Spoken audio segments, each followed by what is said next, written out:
The National Union of Mineworkers has in the past taken a dig at Eskom bosses. It's called on executives to step down, saying they aren't energy experts to deal with the crippled power grid, while some experts believe the solution may be to deregulate the market to allow people to build their own power sources.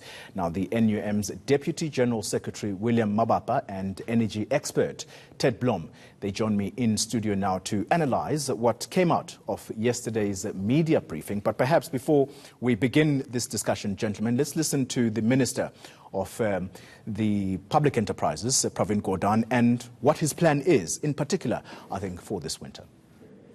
We have as our aim that there should be no load shedding from this point onwards. But that is an aim. To get to that aim, we have to execute our plans and execute them at 110%, not even 100%. So that will take a bit of time to get going. But the other indication that we want to give the South African public, which also creates room for optimism and hope, is that if there is load shedding, and we'll show you how the Eskom team has arrived at some of these numbers, at the most we will see level 1 load shedding on a few occasions. All right, gentlemen, let's get this discussion on the road. Mr. Mabapa, let me start with you. As people who have been very vocal on the crisis at Eskom, talk to us about whether or not the minister is believable when he says the aim is for there to be no load shedding. If anything, this winter period will be dealing with stage 1 load shedding. No. Do you believe him? That's the question. No, we don't believe him. We don't believe him for the reasons that if they did not detect it, the load shedding that can go to stage 4, then how on earth within a short period of time, we are just entering winter, we are in April. Now how quick then can they resolve something that they don't have any capacity to have resolved it for some months? Because to our observation, the load shedding happened some months before this this other load shedding. So we just believe that if ever, to us we hold two views. We say if for now they can really manage that there is no load shedding, it then goes back to our suspicion that the load shedding that we have seen in the recent weeks, they deliberately made that load shedding, and for one good reason, that they wanted certain experts and certain people creating committees and others to get money out of that process. Mr. Blom, you're an energy expert. You've been at Eskom before. What Mr. Mabapa is alleging here is very, very worrying, and it takes us back to 2008 when we were told that actually that power crisis, the first instance of load shedding when we experienced it, was self-created. Absolutely. I think the series is even more dire than what Mr. Mabapa said. I agree, and I was one of the analysts that called out the 2008 self-inflicted of the load shedding. But let's just go back to what the minister said. He said that he categorically will limit the load shedding to stage 1, which is 1,000 megawatts. The fact of the matter is he's either ignorant or he's been ill-informed, because load shedding is not determined by politicians. Load shedding is determined by the system. So if we need to go to stage 4 to protect the system, that's where we need to go to. Notwithstanding any politician making any dictates about only going to stage 1. If that hard cap has been put onto Eskom, I think he has just moved the chances of a meltdown up by at least 30%. Total grid meltdown. Well, if Eskom's told don't go beyond level 1 load shedding, and there's 1 megawatt or 1 watt more demand than 1,000 megawatts, the whole grid collapses. Mr. Mabapa, the minister there, when they were briefing yesterday, we also know that they've put together a technical team that is looking into the operational challenges at Eskom, whether it be insufficient maintenance to issues of aging power plants. Do you not believe in that team and what they have diagnosed? Because they have now come back after saying, well, come back to the nation and report to you. They've now come back. Clearly, a diagnosis has been made at Eskom. Do you not believe in the capabilities of the team assembled to look at this crisis? Maybe the starting point is that how many teams were established. For example, we all know that the first thing was also the board that was established last year. Now it was a board, and then after the board, it was also a task team that was from the president, and then from there it was a ministerial also task team, and then today you are told that there is a technical team. And then maybe my first question is, why on the first time when they put the board, didn't they get also a task team of the experts that they talk about it now after the load shedding, that was supposed to assist the new board, that when the new board comes in, and then that technical team assisted this new board so that at least they must swiftly manage the process. So we believe that there is a lot of issues. If you recall, at the same time when the president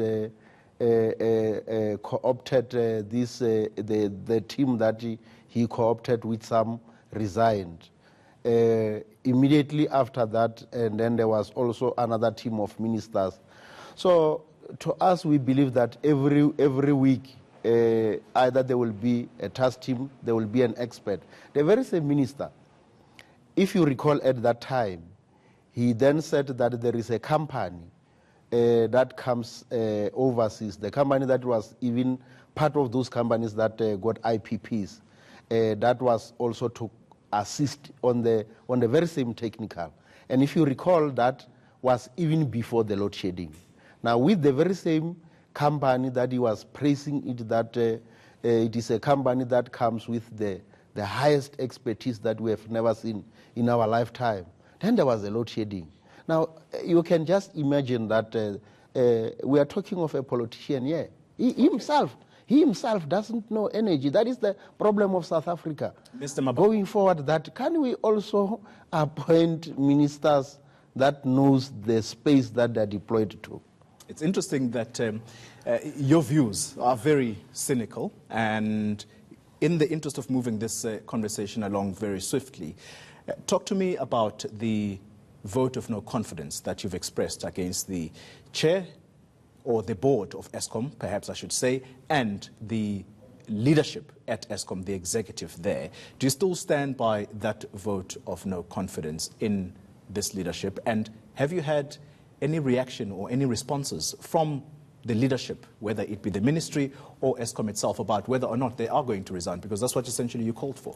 No, I think we still hold the view. As we speak, there is a meeting that has been called.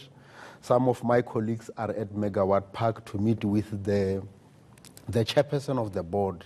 And I must confirm that this is the first meeting after this chairperson of the board has been appointed. Now, obviously, for a good reason, that I'm sure now we understand that we don't get any joy out of himself as a chairperson, and maybe think that the best thing is that he must meet with us and hear from ourselves. And I will take it that we will always hold our position, whether he now meet us after 12 months or not meet us. We believe very strong that this board, majority of the board members, don't have a knowledge on energy. What about this? The first is himself. The CEO is zero.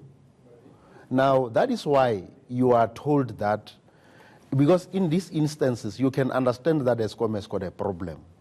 Now, you ask yourself, if they always employ these experts, in my understanding, experts are consultant, experts come with a big monies to claim for doing the job. Now we have got this CEO that you are paying a lot of money.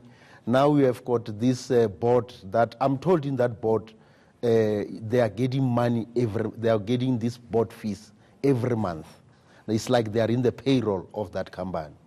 Now on top of that, you must employ experts on top of them. That proves to us what we are talking every time, that the management of Eskom doesn't have the knowledge. And precisely that today and yesterday, the very same minister is saying that I'm going to employ experts. In Eskom, there are employees. Now, today is Eskom telling us that they've employed management that is incompetent, they've employed the board that is incompetent, they've employed the CEO that is incompetent. That is why they are not ashamed that now they will employ an expert to assist them because they don't know. Now, how do you employ an expert if I know? You can't explain. You can't tell me that you are going to get expert for me to do my job as the Deputy General Secretary if I'm competent. Ted Blom, as if the problems at Eskom weren't enough, now there are business people who've suffered losses as a result of load shedding who are grouping themselves and want to launch a class action lawsuit against Eskom. Firstly, are they likely to succeed? But second of all, who should actually bear this cost if, let's say, these parties were to succeed, this class action were to succeed? Should it be the utility Eskom or the directors who caused this problem? We're told that there was corruption. There's admission of mismanagement and corruption at Eskom. Who should be held liable? Okay, so that's very easy. On a technical basis, I think there'll be very difficult issues to solve with a class action. A class action means that your action and my action and William's action are identical. And Eskom supply gets to you and me and Mr. Mabapa through different channels. So the definitions are different. So you can only put people together if the definitions are the same.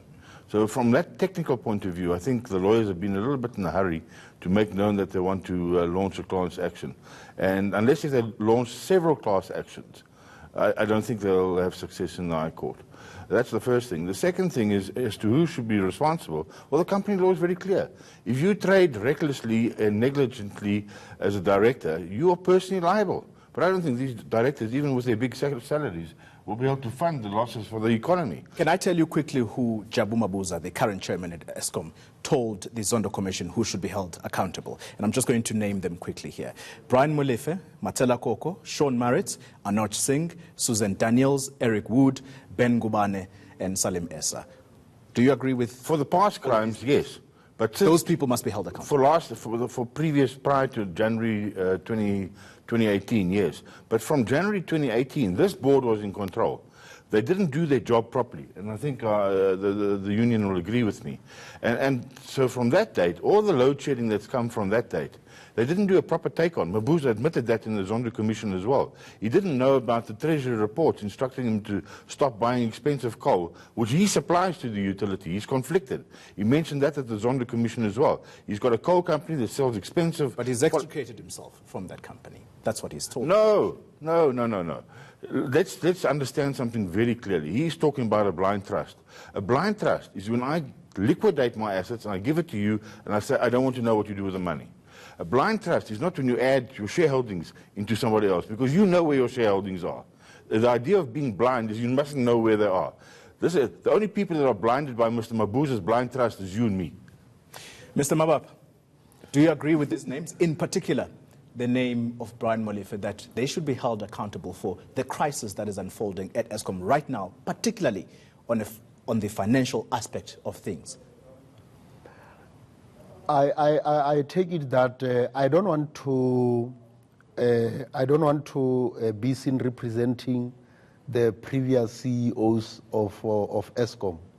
No, but they've been accused of. So if they can bring evidence that because there were CEOs, you must imagine, there were not CEOs at the same time. There were CEOs at different times.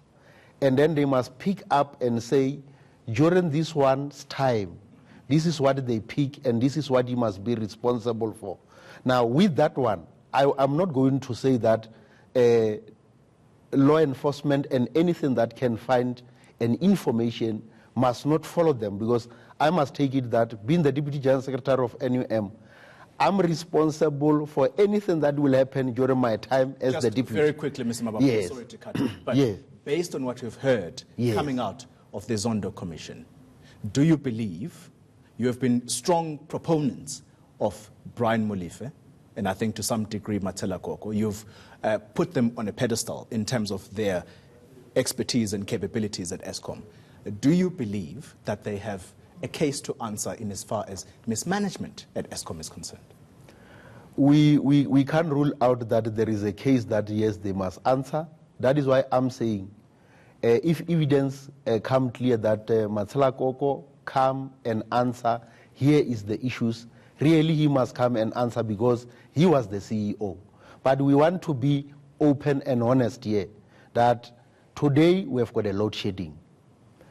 We talk of a load shedding that happened now after 12 months.